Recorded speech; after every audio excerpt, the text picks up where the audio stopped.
Good afternoon. This is the Johnny Cleveland podcast. Welcome, everybody. We are excited. This is the Super Bowl edition of our show, and we have a guest back from last week, BP from Pepper Pike. We did an NBA Cavs show that was a hit, and we had a lot of fun with that, talking about Cavs and the Cavs trade possibilities. Cavs stood pat this past week. And but we got the Super Bowl now, and have Brad BP from Pepper Pike back here. Welcome to the show. Hey John, it's good to be on with you again. It's been a fun week with the NBA trade deadline and now the Super Bowl. The fun never ends, so I'm looking forward to talking with you about the Super Bowl tomorrow and also how it relates to the Cleveland Browns in the coming season. I'm anxious to get to that point because the Brownies, we haven't been to a Super Bowl yet, but I'm sure we'll dive into that and have a lot to talk about. Sure, sounds good. Very good. Well, so tomorrow we've got the big game. It's Super Bowl 52 it's the Chiefs versus the Philadelphia Eagles. Many of you know that I lived in Kansas for 20 some years and have a lot of friends and family that are Chiefs fans. So though I'm a diehard Cleveland Brown fan, will probably be rooting a little bit for the Chiefs. So we're going to talk about this game tomorrow. I believe the point spread, the Eagles are favored slightly, and they haven't been to a Super Bowl in a while. The Chiefs were there a couple seasons ago. Chiefs have kind of been to this game a few times and have won it once. So what are your initial takes, BP, on the game tomorrow? Sure. No, I think it's going to be a fantastic game. I mean, these are truly two best teams in the NFL. The spread is 1.5 points. Just to mention, it is Super Bowl 57. Oh, 57. Man, I can't read. Google. I know. Roman numerals there. Who works I know, man. With them anymore, right? I'm blind. I got the glasses and all, but I know. That's fantastic. No, it's okay. And I know you lived in the Kansas City area. I actually lived in the Philadelphia area. So this is a good situation where we both have allegiances to the teams, even though we're both Browns fans, first and foremost. You just don't want to ask any of my old friends that if I'm a Chiefs fan, because I text with them almost every day, and they know what a diehard Cleveland fan I am. So I'm kind of sneaking in this weekend and going to root for the Chiefs. Yeah, I mean, to me, I call this the Andy Reid Bowl. I predicted this was going to be the Super Bowl about a month ago because got Andy Reid coached Philadelphia for 14 years and he made it to the Super Bowl. The Eagles, and then. Now coach the Kansas City Chiefs for 10 years and do a bunch of, I think this is his 4th Super Bowl with Kansas City. If I may be wrong, but I think that's correct. But yes. So he's really, had a huge stamp on both of these teams. Absolutely. Yeah, it should be just a lot of entertainment tomorrow. Are you expecting a high scoring game or a low scoring game? What do you think initially? Yeah, I'm expecting a high-scoring game. I'll give you my prediction at the end here, but believe it or not, I did some research here, and these two teams played each other in October of 2021, October 3rd, 2021 in Philly. Kansas City beat them pretty easily, 42-30 in Philadelphia, but Tyreek Hill was on the team back then, and he had 3 touchdowns for the Chiefs. So the Chiefs were a more explosive team back then when they had Tyreek Hill. And back then, Philly still hadn't hit their stride. It was early in the season, and they didn't discover that they had this really potent running attack, which is probably the best in the NFL. So that's why I think that game is interesting, but, you can, sort of throw it out the window for tomorrow's game. The Eagles are led by Jalen Hurts. Who else on offense are you looking at tomorrow? Who do you think else? Who will be the stars tomorrow for the Eagles? Yeah, well, the Eagles have, Jalen Hurts, the quarterback. They've got a really potent, similar to the Browns, where they have like really good running backs, Miles Sanders. Yes. And, they've also got an elite tight end, but they've also got 2 superior wide receivers Devontae Smith, and A.J. Brown. They brought him from the Tennessee Titans. So that's really put them over the edge when they brought in A.J. Brown, who's a Pro Bowl wide receiver. So that they're very potent. They've got, one of the Kelce brothers is their starting center. Yes. Jason Kelce is a, Pro Bowl center. He might even be, he's from Cleveland Heights, just like his brother, Travis Kelce. They're from Heights High School here locally in Cleveland. And he's, very good. He might even retire after this game. There's rumors that he might retire. So he's the older of the two brothers. So, and then Philadelphia also has a very good tight end. They've been putting up huge points, and a lot of people don't know this. Their record is 17-3, 16-3 this season, I believe. But two of the games they lost, Jalen Hurts didn't even play him. He was injured. So basically, he's only lost one game this whole season. He's been having a great year. Yeah, just it's with the Kelce situation, that's a lot of fun as far as brothers from Cleveland Heights playing against each other. We'd like to see Travis Kelce make his way to become a Cleveland Brown. That would be kind of cool. Down the road, that is, maybe. Yeah. But it should be a lot of fun. I think I believe the Eagles played the Browns. They had a week of practice and preseason this past training camp. I think they played against one another in one of those preseason games. And as I recall, does that seem right? Yeah, no, the Browns hosted the Eagles for, like a week of practices. Sure. Yeah. They played one of those meaningless exhibition games, and the Eagles won. That's right. Well, I think, the Browns are so close. You think about, the Browns haven't been to a Super Bowl yet, and we're talking Super Bowl show today.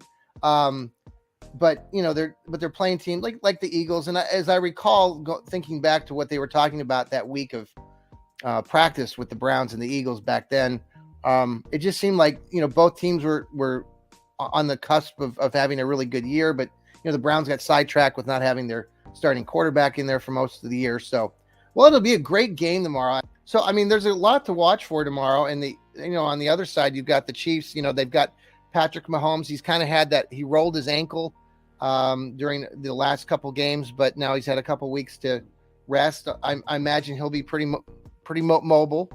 And that's the one thing that Kansas City, I think, really has that you can't underestimate when you're looking at the final outcome of this game. Despite, the Eagles are the favorites by a point or two, but Patrick Mahomes can do some magical things sometimes. I agree. In fact, I said this to somebody today that I believe whatever team has the ball the last will win. Yeah. So basically, it's going to be up to the other teams, the defense, to get a stop. So I think the Eagles will get a stop on Patrick Mahomes, and then come down in the decisive points in a close game. I think the Eagles, like I said, they had 4 guys with double-digit sacks. They've got good quarterbacks. Yeah. Good linebackers. This guy Brandon Graham is got 16 sacks. So I think in my opinion, I think the Eagles are going to win a close game, but it could go either way. And so let's talk final predictions here a little bit. So you're leaning Philadelphia. What do you think's going to, how you said it's going to be like the final possession potentially? Where do you see this game with their final outcome? Yeah, I see the Eagles winning a super close game, 31-30. Okay. And I just think a lot of times, this is the Eagles, the first sort of taste of the Super Bowl with this group. They were there in 2018. That was 5 years ago. That's right. So a lot of those guys, most of those guys were gone. Guys like Zach Ertz and Carson Wentz and Nick Foles, Yes. So this iteration of the Eagles is a very hungry team. And usually, to me, a young upstart team usually wins these games. So yes, so they're going to be motivated. Where Kansas City's already been here before, they're doing that. I think the Eagles might even rough up Patrick Mahomes a little bit, or they might even, he's had that high ankle sprain. Well, and like you said too, with those guys, trying to say he's fine. Right. The on the defensive side of the ball, like you said, there with 4 guys. Right, you cut out. Okay, can you hear me now? Kind of. They have 4 guys on defense that, like you said, have all had double digit in sacks, and so I believe that could be a real stickler for Patrick Mahomes to get out of the grasp of those guys who are going to be coming after him all game long. So you're looking, Brad, for a close win by the Eagles. Yeah. So you're I've got the Eagles winning 31-30. Okay. And so I'm just going to go with the Patrick Mahomes magic. Just have seen him, enough that I'm going to say that the Chiefs are going to eke it out here, 27-24. I'll be leaning that way, but also, like you have said, I think that defense for the Eagles is strong. And they are an up and coming team. They haven't been there before or for 5 years. I forgot that they had made it back. Was that 2018? You said? Yeah, I mean remember the year they beat the Patriots? They had the Philly special. That famous that's right. Trick play at the end. Oh, that's right. Yeah. Was that so? Now, did the following year? I was trying to think if the Chiefs won it back in 2019. So did they win it the year after Philly did? Was that? Philly won it in 2018 Super Bowl. Okay. Well, didn't the Chiefs win it in 2019? Or am I I'm wrong? not sure. I don't know. I know the Chiefs won, and then also, Tom Brady won it. And then I think last year the Los Angeles Rams won it. That's right. Yep. Okay. So let me ask you this. You have some, you mentioned to me earlier that you have seen Cleveland Browns Super Bowl trivia, which I'm eager to find out what that is. Yeah. Well, do you know there's only one. Did you know that there's a trivia fact about the Cleveland Browns in regards to the Super Bowl that they share with no other team in the NFL? Do you know what that is? I have no idea. Well, the Cleveland Browns have never sniffed the Super Bowl. They've never hosted the Super Bowl or played in the Super Bowl. Every other team has. Yes, except now aren't the Lions? The Detroit Lions hosted the Super Bowl. Oh, there you go. They did host the Super Bowl. Mm-hmm. All right. So the Browns, yeah, that's true. We don't have a dome stadium, so we haven't even been able to host one. Correct. So the Browns, when you really the NFL has 32 teams. All 31 teams have either hosted the Super Bowl or played in the Super Bowl, except for Cleveland. So of course, how pathetic is that? Very. And all my friends and fans of the Chiefs and around the NFL are laughing right now because that is a dismal statistic. Yeah. Even like the lowly, Jacksonville Jaguars have hosted a Super Bowl. The Houston Texans have hosted the Super Bowl. The lowly Detroit Lions have hosted the Super Bowl. Yes. But not. Well, that's all going to change next Browns. year. Well, that'll change next year. There's always next year. Yeah. And that's what they say. The thing about it, and I've said this, I've had this conversation with many people over the years, and the Browns were such a dominating franchise in the 40s, 50s, and early 60s. They were really amazing. They won all those NFL championships, titles with the old league, and I think it totaled 8. And they bring in the Super Bowl in 65. They had won the national, or they won the AFC or the NFL championship in 64. The Browns had, and then they introduced the Super Bowl, and like you said, now we're the only team of all 32 that's never hosted or been to one. Yeah. That's pretty sad. It is sad. In my lifetime, I would like to be able to at least say, the Browns made it to the Super Bowl. Forget winning it, just made it to the Super Bowl. Absolutely. So we'll see about that. I was at the game when the Browns played John Elway, and I was there at the drive sitting, up there in the stands. It was a frigid day, back in 1986. Yes. Actually, it was 1987 because it was just, Yep.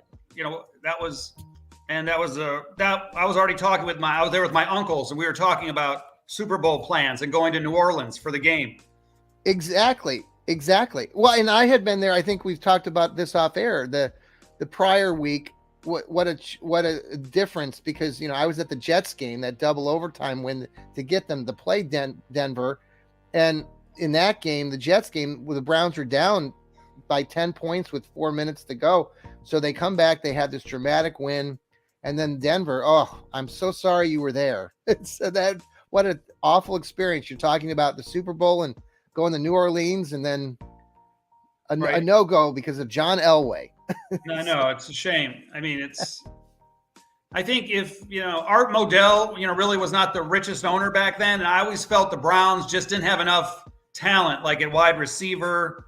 You know what I mean? They didn't have any they had Bernie Kosar, but even, the wide receivers were Reggie Langhorne and, Webster Slaughter. They were good, but they weren't like, guys like Tyreek Hill or True. Amari Cooper. Like, I think the team was run a little bit on a shoestring, even back then, like when Modell owned the team back then. And I think a lot of people forget that that Bernie, I've said this before in other podcasts, but he was not the most, he was a superhero to a lot of us, the local fans here, because he's from Ohio, Youngstown area.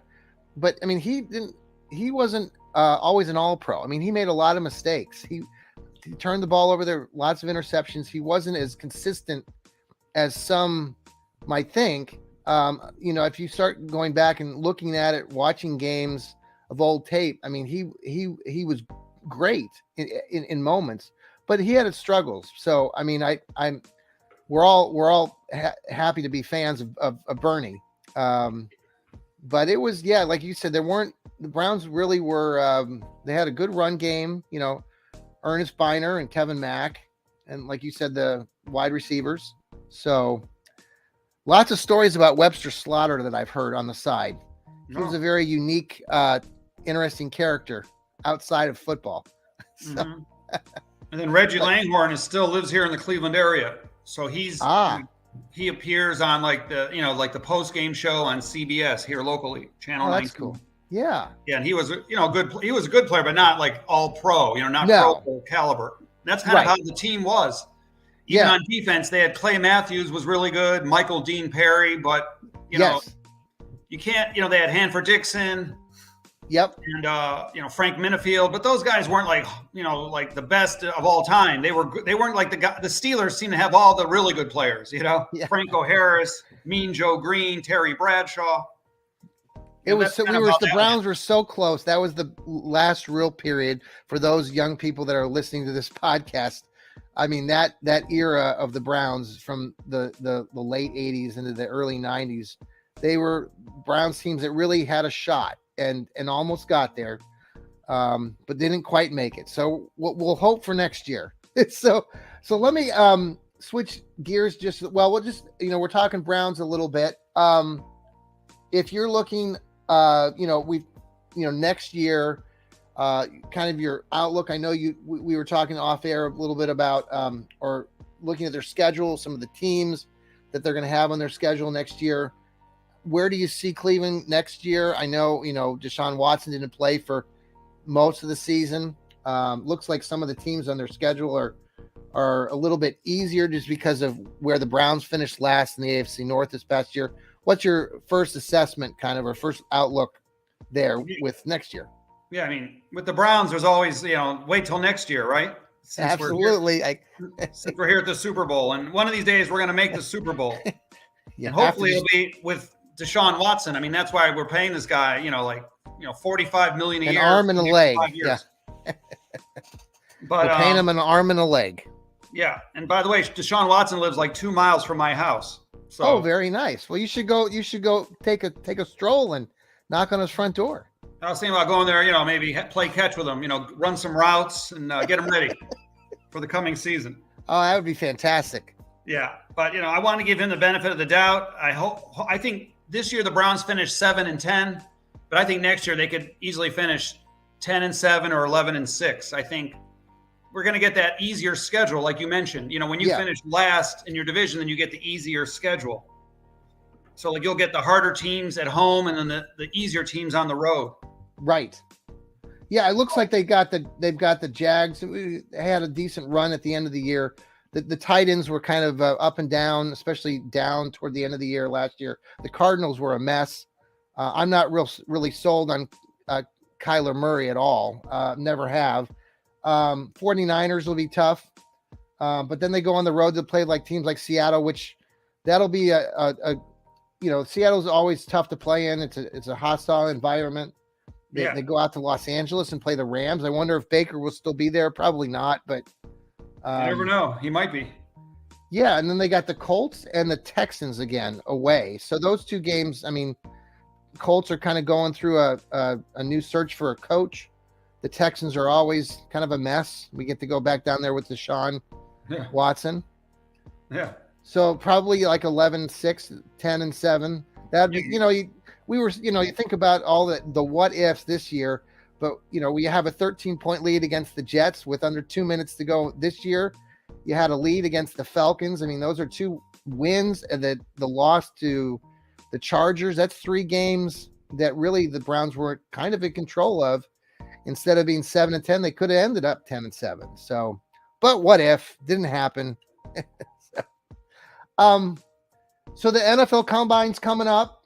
Any prospects or people that you're considering or have looked at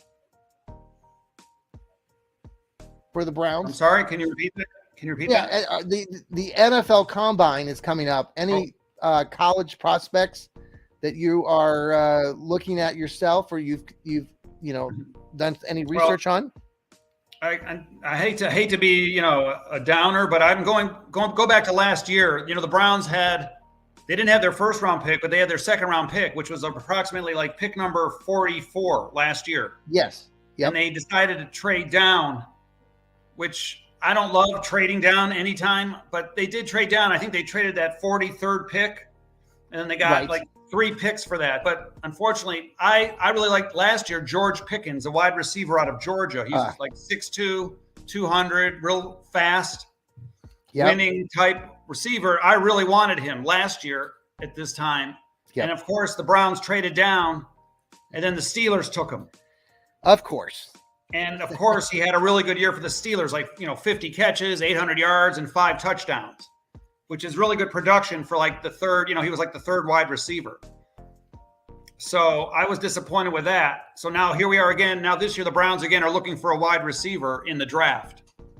So that kind of shows you how we've been okay in the draft, but not great with the Andrew Berry regime. Yeah, I don't know what it is. Why? Like, it's just this constant thing with the wide receivers and the defensive line that I don't know why they, like you've said, they haven't addressed. It's like, it's the biggest issue. The wide receivers, yes, they got Amari Cooper in that trade with the Cowboys, but the fact that you just said George Pickens was there, and there was some discussion back a year ago about how he was, his character and those sorts of things. But, the Browns did get Martin Emerson. He's a decent cornerback now for the Browns defense. But like, you're right. They passed on Pickens, who's going to potentially end up being another Steeler wide receiver that will continue to get better. Yeah. I mean, the Browns did take receiver David Bell with like the 99th pick in the draft. So they went all the way from like 43 to 99, like, 60 slots. And then David Bell didn't produce much this season for the Browns. I mean, I think he had like, 20 catches for 200 yards and no touchdowns. So you can see the difference between his production and, George Pickens. Well, I think the thing at the time too, a year ago, David Bell, I think he was was he the Big Ten player of the year, the offensive player, or the best wide receiver or something? I think he was first team Big Ten. So I mean, there was some discussion then, and I mean, I even wrote about how he seemed like he had really, he was always catching the ball when he was targeted. But no, he did not produce a lot this year, and that'll be an interesting guy to watch this year for the Browns to see what David Bell's production is. So where do you think are they gonna? Do you believe that the Browns will try to target a wide receiver now at that second pick, or do you think they're going to fall back, like you said, they did last year, or do they still try to pick a wide receiver up in free agency? I mean, in my opinion, if I were the Browns, wide receivers are, kind of like divas. So they're a lot like quarterbacks. I would almost sign a proven free agent, a guy that I know that can do the job. Yeah. Because with these college guys, it's hit or miss. You just don't know. Like we've missed on a lot. Anthony Schwartz from Auburn. He was a 3rd round pick. He's a nice guy, but he has not made a mark on the Browns team in now 2 years. Correct. And now David Bell, did not make a great impression. He's okay, but he's slow. I mean, if you look at his 40-yard dash, he's really slow. Right. And so I don't know if he can get open, properly in the NFL. So, I mean, if I were the Browns, I would love them to take a crack at like DeAndre Hopkins from the Arizona Cardinals. That's who I would like. Give me DeAndre Hopkins, give me Amari Cooper, keep Donovan Peoples-Jones. You got, Harrison Bryant, and I really like David Njoku. So that to me is a good receiving core. Yeah. So I would rather sign a proven, or make a trade for a veteran receiver. Yeah. And I think the Browns also need to shore up their defensive tackles. They need an edge rusher if they don't re-sign Jadeveon Clowney. Who knows? Maybe Clowney will come back if like the new defensive coordinator likes him, but he could easily not come back. I don't see that happen. Yeah, I think Clowney's out. I don't see that happening. Yeah, I mean, he kind of went, AWOL on the Browns, and he went a little bit nuts at the end. So, as this past week, I wrote an article about some backup to Deshaun again. Now, Jacoby Brissett, very popular figure this year for the fans, did a lot for the team to kind of keep them upright. Though the team was 4-7 when when Deshaun came back. Jacoby Brissett is a free agent. I wrote an article, like I said earlier in the week, about some other older veteran quarterbacks that would be cheaper for the Browns to look at. So I just concentrate on those older veterans like Andy Dalton, Teddy Bridgewater. Do you see that happening, or even Sam Darnold, who's not quite that old, but do you think the Browns would be looking that direction at all? I speculated that they may look that direction, but what are your thoughts on bringing another veteran in? I would prefer to have Jacoby come back, but I just don't know if I think the money for Jacoby he'll be offered something better than the Browns can offer. Yeah, I don't think Jacoby Brissett's going to come back to Cleveland. I mean, there's rumors that some of the teams are interested in him that need a quarterback, like maybe, like Indianapolis Colts or some of these teams that kind of like, what Seattle did this past year. They played that Geno Smith, and they made the playoffs with Geno Smith, who was considered a lifetime backup. Same thing with Jacoby Brissett. He showed well this year for the Browns. Yeah. So there's a team out there somewhere that might take a chance on him. So I don't think he's going to come back to the Browns. I like your idea. I read your article earlier this week about the sort of the veteran guys. Yeah. But the Browns do have a guy. They have a backup now on the team, Kellen Mond, who they picked up from the Minnesota Vikings. Right. So he might be their backup as far as we know. That's a good point. Mond. Yep. That's a good point. And then they might sprinkle that in there with, like an Andy Dalton or, Gardner Minshew or, maybe even Gardner would be, Baker Mayfield comes back. Yeah, Minshew would be kind of an interesting pickup. Yeah. I mean, Baker Mayfield, I see Baker Mayfield's role in the NFL as like he's going to be like another Colt McCoy. Like he'll be like a lifetime backup. I hope he succeeds. Yes. But like, for instance, the LA Rams, they said they're probably going to run it back with Matthew Stafford. Okay. So that Mayfield, I don't think he wants to be a backup there. What about going down to Tampa Bay now that Baker Mayfield? Yes. Yeah, that's possible. I thought Baker Mayfield should have looked into going to Tampa Bay last year when he was sort of being dangled out there. Yeah. I wrote an article about that. Yeah, that a year ago I wrote that as a real strong possibility.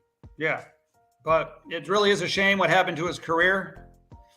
Well, let's I think the guy has talent. He's got arm talent, but he also needs like a perfect setup to do well. He needs a perfect offensive line. He needs a running game, receivers. He's got to have like, a perfect, setup for him to succeed.